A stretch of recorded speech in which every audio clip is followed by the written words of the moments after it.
قانون ناموس رسالت کے خلاف کبھی کسی نے سوچا نا تو اس کی خیر نہیں ہے. پھر میں بتا دینا چاہتا ہوں, جس نے قانون ناموس رسالت کو ختم کرنے کے بارے میں سوچا, بات کی, سرکار کے غلام اٹھ کھڑے ہوں گے انشاءاللہ. یا کافروں کو خوش کرنے کے لیے یہ کام کر رہے ہو اور حد سے بڑھ رہے ہو تم. یہ چیز جو ہے نقصان پہنچائے گی پاکستان کو.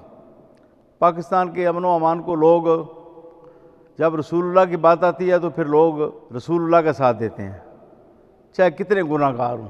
ایک تو غامدی یا غامدی, یہ بہت بڑا اس کو نا انہوں نے سکالر بنایا ہوا ہے. حیثیت قرآن کی ہے یا حدیث کی ہے؟ دلائل ہمارے پاس موجود ہیں کتاب و سنت کے.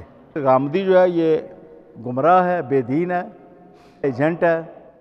اس کی باتیں نہ سنائیں لوگوں کو عمران صاحب, یا پھر اس کو بلائیں نا, میں مجھے بھی بلائیں, ہماری بات کرائیں. غامدی کو بلا لیں, مجھے بھی بلا لیں, بات کر لیتے ہیں, ٹی وی پر بات کریں, پتہ چل جائے گا غامدی کیا ہے, ہم بتائیں گے. دین کے اندر وہ توڑ موڑ کرتا ہے, لہذا غامدی کی باتوں میں کوئی شخص نہ آئے. غامدی کی ہر بات کا ہم جواب دیتے ہیں بشرطے کہ وہ ہمارے سامنے آئے. ایک میں حدیث آخر میں سناتا ہوں, توجہ سے سننا. حضور نبی کریم کے پاس ایک کیس آیا, یہ حدیث بڑی توجہ سے سننی ہے. عرض کرتا ہے, حضور فلاں شخص نے میرا دانت نکال دیا ہے, حضور میں بدلہ چاہتا ہوں. یہ سنیہ سامنے والا دانت نکال دیا ایک آدمی نے. حضور نے فرمایا دوسرے کو بھی بلاؤ. اس سے بھی پوچھتے ہیں. اس نے کہا حضور اس نے مجھے کاٹا ہے یہاں, ایسے جب کاٹا ہے نا تو یہ اس نے اندر ہی دانت کھبو دی ہے, تو میں نے پیچھے ہاتھ کھینچا ہے, مجھے درد ہوئی تو اس کا دانت نکل گیا. میں نے جان بوجھ کر نہیں نکالا, یہ مجھ پر ظلم کر رہا تھا, مجھے کاٹ رہا تھا, میں نے پیچھے کھینچ لیا. حضور نے فرمایا اس دانت پر کچھ نہیں ہے. قرآن کہتا ہے بس سنو بھی سنے, دانت کا بدلہ دانت سے ہوتا ہے, دانت جو نکالے اس کا دانت نکالا جاتا ہے.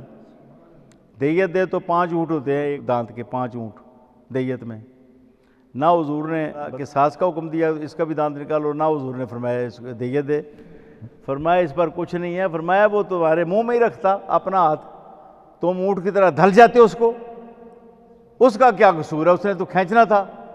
جب تم نے کاٹا ہوا تھا اس کو, اس نے تو کھینچنا تھا پیچھے, اس کا کیا قصور ہے؟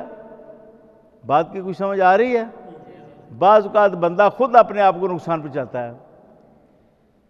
ہاں جی, ایسے حالات پیدا کرتا ہے کہ اس کو نقصان پہنچ جاتا ہے, وہ خود ذمہ دار ہوتا ہے.